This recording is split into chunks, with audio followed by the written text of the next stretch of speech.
Diego Maradona a fait l'impossible pour le Napoli. Remporté 2 fois la Serie A.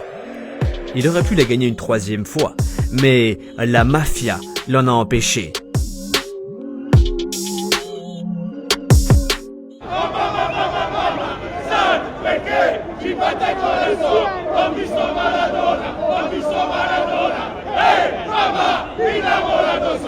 Diego Maradona était le Messi de Naples dans les années 80 lorsqu'il a rejoint le club.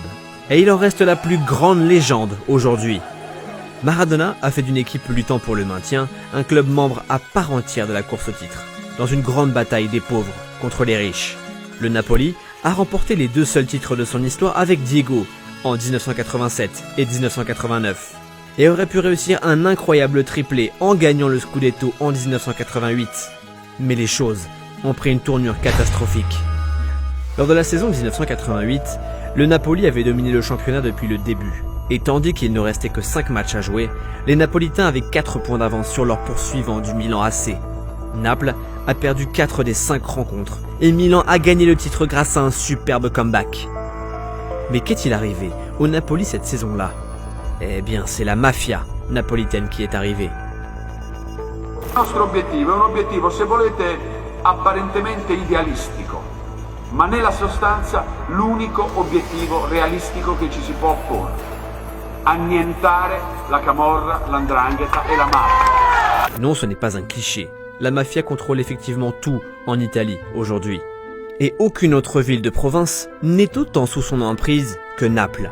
La première source d'argent de la camorra napolitaine est le Totonero, le marché noir du Paris.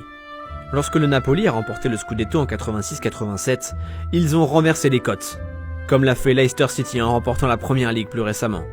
So to give you some idea of just how big a deal this is, Leicester were famously given odds of 5,000 to 1 at the beginning of the season to win the Premier League. Now, 5,000 to 1 in bookie speak is basically, it ain't gonna happen. La saison suivante, tous les habitants de Naples misaient sur une autre victoire de leur équipe. S'ils avaient gagné cette saison, la Camorra aurait eu à payer environ 200 milliards de lire en Paris. Alors combien valent 200 milliards de lire?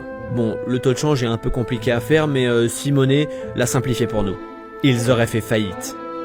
En effet, Maradona et Naples avaient le pouvoir de faire ce qu'aucun politique n'a réussi à encore accomplir aujourd'hui. Mettre fin à la mafia napolitaine. Mais c'est tout l'inverse qui s'est produit. Il est impossible de prouver que la Camorra a acheté ses défaites. Ah, vous savez, les gangsters ne sont pas du genre à donner des tickets de caisse pour ce genre de transaction. Mais le joueur clé dans cette histoire est Maradona. Diego était très proche du clan Giuliano, la plus grande des 32 familles luttant pour le pouvoir dans les années 80. Carmine Giuliano avait tout donné à Diego. Montres hors de prix, voitures de luxe et des drogues. Giuliano contrôlait Maradona par sa dépendance à la cocaïne. Et lors de la saison 1988, des messages étaient envoyés à l'équipe.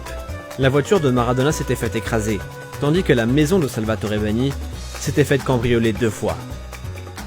Lorsque vous faites le calcul, la véritable raison de la défaite du Napoli saute aux yeux.